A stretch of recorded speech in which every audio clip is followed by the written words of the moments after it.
Welcome. I'm the Deadwood Jedi, and today I am super excited because I have a crazy video for you guys. Something I think you're going to be really excited about. We are breaking out the new world record for Clan Boss. If you watched my video the other day, you saw Napoleon Camembert talking about a completely different way to do a 2-1 team without a turn meter booster, without a speed champion. And there's the tricks to making that work where we're going to do that again today, but with a completely different set of champions. It is brilliant. And like the damage is insane. Insane, guys. I can't do this kind of a team, but it is so cool to watch. You're really going to enjoy this.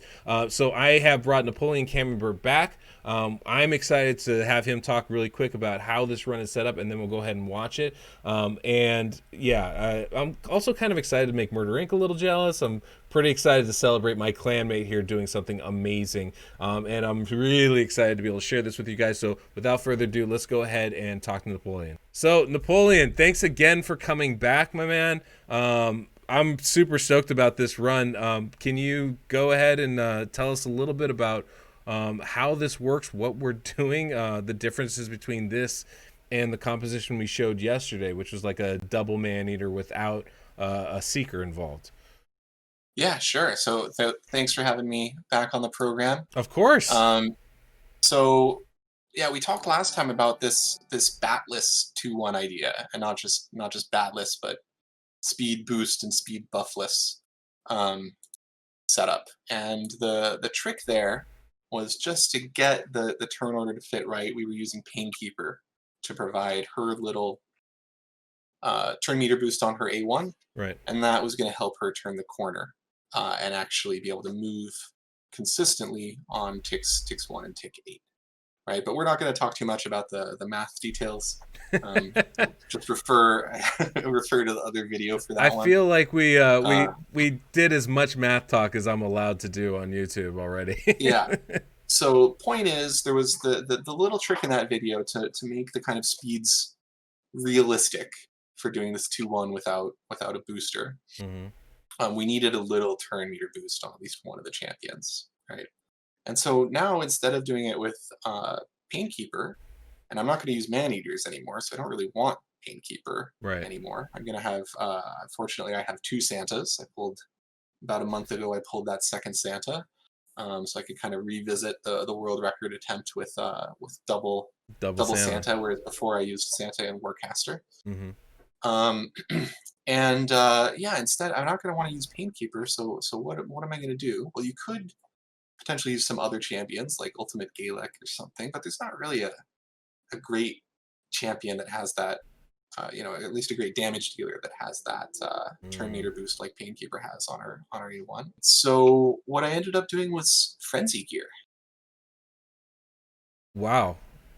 So And so the turn meter boost you just need it like every time the clan boss is taking a turn. Because if you refer to our other video, the whole challenge is just getting a little more turn meter to be able to move right after the clan boss moves. right. So Frenzy Gear gives you that turn meter boost when you take damage, so it's actually just the right thing you need to be able to make this 2-1 with no boost setup feasible.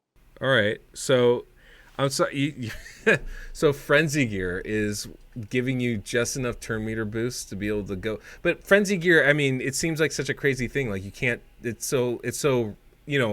How do you know exactly how much turn meter you're getting so that you're not getting too much turn meter at the wrong time or something like that? Yeah, that's right. So it's not kind of perfectly predictable like an ability would be. It's giving a turn meter boost.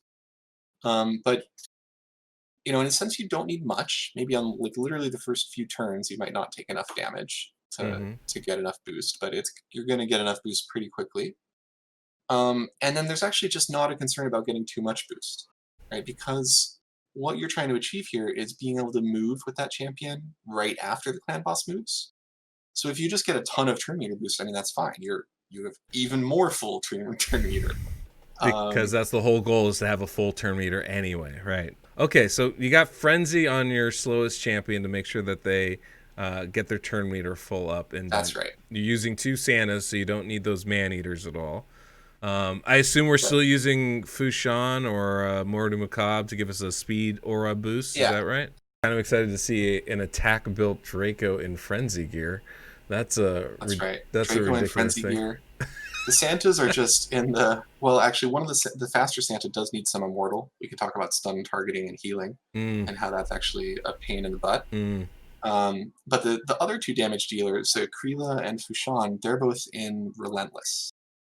Okay. And by the way, Krila in Relentless is absolutely incredible. Okay. Oh All my god. right. I've also got her. I don't have a whole lot of the new accessories, but I do have one decent attack amulet for orcs. Mm-hmm. That's the refresh amulet. Oh. And so that between her taking extra turns and sometimes getting the cooldown reset, uh, she's pumping out ally attacks all the time, and Wow. it is so cool. All these speeds Napoleon is going to be sharing with us. This includes the aura from Fu Shan, so you guys can extrapolate the speeds. We talked about the speeds that are required for this actually in the previous video. So if you want to know what those are, you can go back there. I'm pretty sure it's 326, 299, 272, 245, and 218 are the raw numbers that you need. That's And right. so we're talking about those with Fu Shan in the aura right now. So let's go ahead and I'm going to go ahead and show this world record run, and you can why don't you walk us through it, and then you can tell us some more of these. You can tell us how awesome Krila is, and any other interesting details that kind of pop up along the way here. Yeah, sounds fun. All right, so we're starting right into it, so you can see Santa there taking the very first turn, putting the damage down. So the setup, you just have a couple. I assume there's some delays going on here. Yeah, so it's not an auto setup. Okay, So basically, and that's because of the Santas, right? sure. With the Santas, they won't behave the way you want. They won't use their unkillable on auto reliably. So in any case, it's a full manual run. Okay. Oh Um, boy. Yeah. So why don't you tell us a little bit about like what's going on? I know. So we do have to manual this. Are you trying to stay pretty regular with when you're using the unkillables from the Santas, or is that kind of yeah, so in the early turns, it doesn't matter a whole lot. You're not super threatened. mm-hmm. But what you do want is you want the kind of frenzy thing with Draco to start working as early as possible. So you actually want to avoid Santa's shield because the shield is going to prevent frenzy from really giving you that little boost. Because you need to actually drop HP, not just Yes, take damage. that's right. Got you. You kind of that's maybe a benefit of manualing that you just don't really want that shield happening. Mm-hmm. And then eventually I'm going to settle into the 2-1 cycle. It sort of starts happening around turn 10, Mm-hmm. and I can just use the Santa's unkillable abilities on cooldown. Um, Fu Shan is pretty simple. I just use the A3 when it's on cooldown, and I use the A1 because I'm pretty sure the A1 does on average more damage than the A2, so there's just no Okay. reason to use the A2. Krila, yeah, there's a little bit of thought that goes into Krila because you often end up getting both her cooldowns available at the same time, Mm-hmm.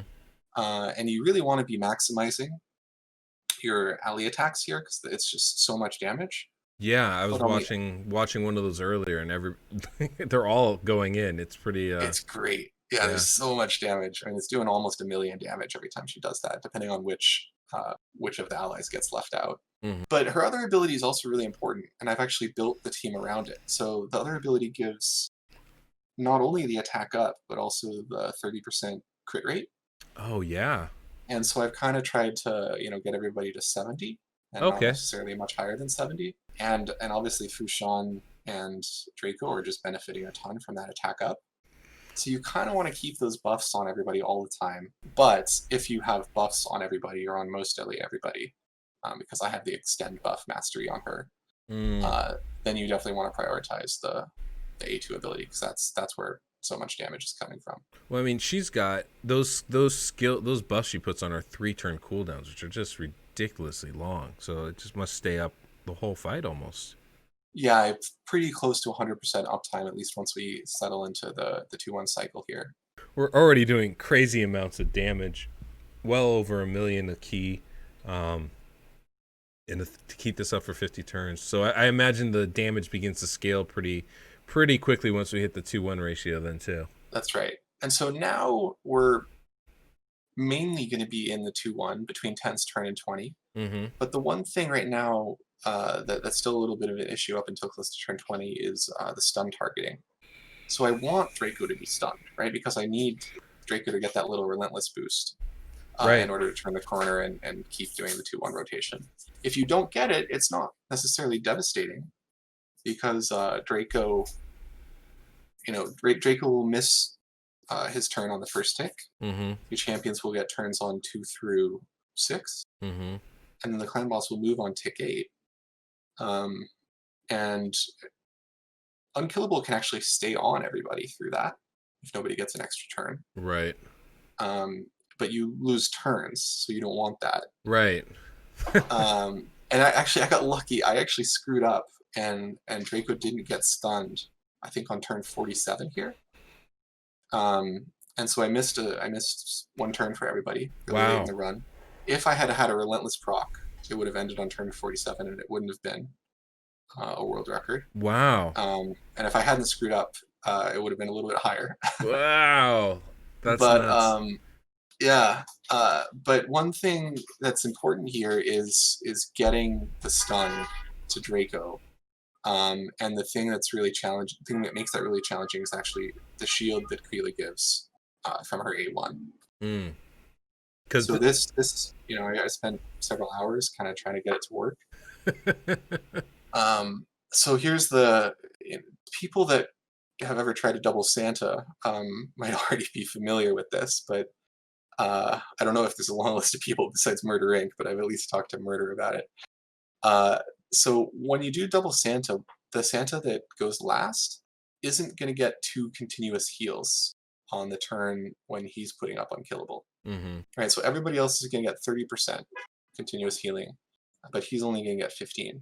And you don't want Stanza stunned, right? Because you need to use his unkillable ability on the regular, yeah. And so normally, like the way that you would solve that is when you don't have Kreela in here, you just give him Life Drinker, and you don't give your stun target Life Drinker, and Santa will be able to heal up to more than 30%.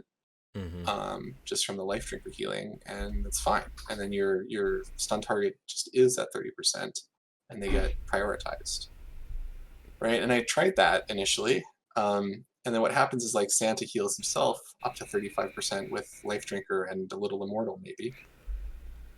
And Draco's also at 30% from the continuous healing, but then Draco's lower, and Kreela gives him like a 10% shield with her A1, and then that 30% plus the 10% shield makes Draco look like a less appealing target than Santa being at 35% or whatever. Well, that doesn't sound good. Yeah, so you need to set up something where Kreela is kind of going to reliably give somebody the shield, and the stun target goes where you want it to with Kreela's shield. Right, and so the system I got was that Santa. My faster Santa has an Immortal set, so the continuous heal plus Immortal is going to bring him up to 21%. And then I needed Kreela's shield plus that 21% to make Santa look like a less appealing stun target than Draco at 30%. Right, and it seems to be the case that if the shield is 10% of Santa's hit points, that's the same thing as having like 10% more health. Right. That seems to be a calculation that's happening. Okay. And so I needed Kreela's shield to be like at least another 9%, so that Santa was effectively at 30% hit points with the shield. And that was actually a pain because Santa has so many hit points. Yeah. So you have to get Kreela's hit points up. Oh, okay. And, I hear what you're saying now. Yeah, it's 10% of Kreela's hit points is the value of the shield. Boy, and so you had to calculate the amount of hit points that Santa had and Kreela had and get a percentage of that. Yeah. So Kreela's 10% is her the shield's getting a little help from masteries. Right. So I factored that in too, and eventually I got kind of just enough. Kreela's got about 50,000 hit points, and Santa's got, let's see here, 78,000. Wow, that is So, guys, all you boys and girls out there that are looking to break world records here, make sure to get a degree in math. It's going to help.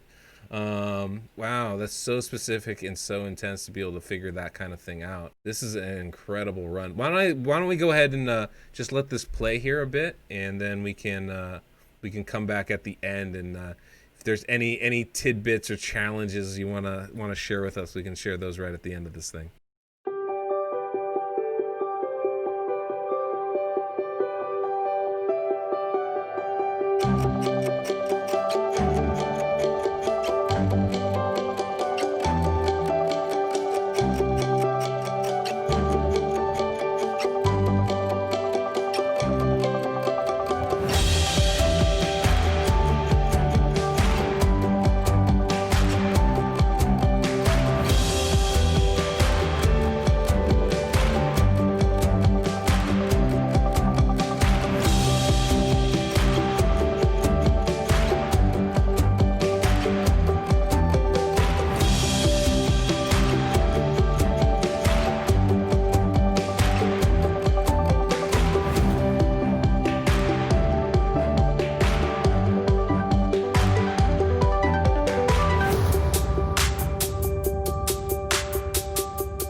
So over 125 million damage, just insane numbers.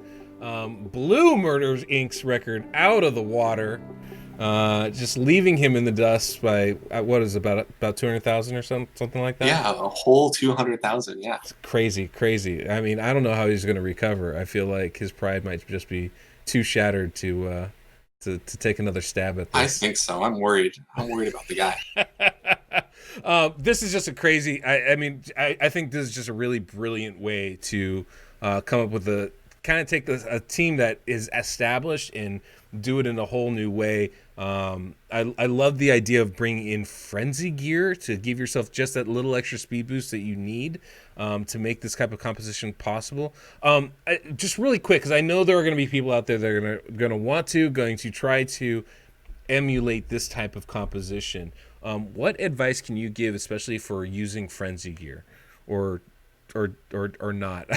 I suppose is the alternative. Well, I mean, the frenzy gear I think is pretty straightforward if you're gonna use it. If you have some good damage-oriented frenzy gear, then great. The one thing is you're not gonna be able to do it with Roshkart or Warcaster. Oh. Right, Because they block damage. and you need the damage. Yeah, so interesting. You can do it with Santas, like I did, or you could do a Man-Eater setup. Of course, maybe you want to use Painkeeper there anyways to provide that boost. Okay. But on the other hand, you could think about using Painkeeper in a different slot in that setup, and you could have Painkeeper kind of be the fast champion and use her boost to kind of make that speed more reasonable. And you could use the 218 champion being in frenzy gear once again.